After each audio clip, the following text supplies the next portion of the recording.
Wonderful song, church. Before we just move on to the next song, the words in that song, I don't know if some of you remember, but when I was praying last week, I think towards the end of the prayer, I was asking, I mentioned in the prayer about minus the wings of eagles and keeping God keeping us not weary, keeping us strong.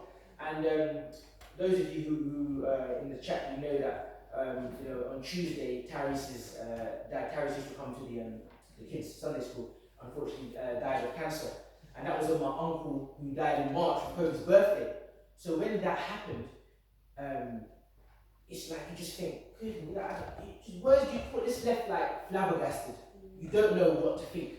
Like dying in that circumstance is enough, but on the day you want to remember your uncle in a good moment, it just like I couldn't even process my uncle's life, because now my other uncle / cousin is died, and you're feeling really bad for Tyrese, and I do pray that God keeps the family, but also Tyrese as well. To lose a dad at 14, that there is like we know that young men, young boys need their dads. It's important, and the mums are obviously very important. But the role that a dad plays, and I've just felt really not just sad but broken for him. This week I felt broken, and then Thursday's my birthday. So you want to enjoy the birthday, so you go from it's my birthday, celebrate my birthday, and then so I went down to the beach and just the Eastbourne. Eastbourne, nice beach, and God's waiting room. Say again? God's waiting. It's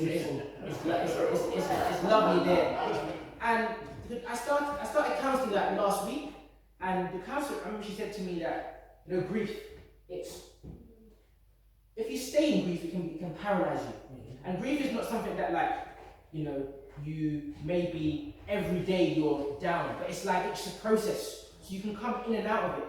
And I didn't really know that before, because some days I felt okay, some days I felt sad, and I thought grief just keeps carrying me. But when she said if you stay in grief, you can be paralyzed, and it's important that just talking to it allowed me just to sort of reflect a bit, and hearing encouragement from my sister and family saying, John, your birthday, enjoy it, go and do things, and it made me spontaneously go to the beach, and Olivia took me out, and it was nice. But then in the back of my mind also is remembering Tyrese, even Tyrese wished me happy birthday, and I was like, wow, his dad wishing me a happy birthday. It's it shows him his intelligence as well, emotional intelligence, and strength and maturity, and that song there, everlasting God, strength will rise. I definitely felt God's strength as I've waited on the Lord this week, because last week you heard my frustration with God, and on Tuesday I was like, goodness me, come on, God, what's going on? This is just, I was a bit more frustrated and angry, but towards the end of the week I felt like, this one is good, I've had a good birthday, but it's then remembering those who were suffering, and I pray for Bernadette. Really happy to see you, and I'm glad you spent time with your family.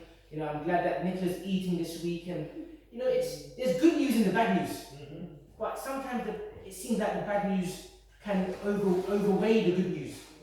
But when you wait upon the Lord, I think the good news, you realize that God's glory outweighs the bad. And the scripture that I wanted to share was Romans 8:18. Yet what we suffer now is nothing compared to the glory He will reveal to us later. Amen. And that, I understood that God's glory outweighs all the present sufferings and will be fully revealed to every believer who endures to the end. And I really see that in our church.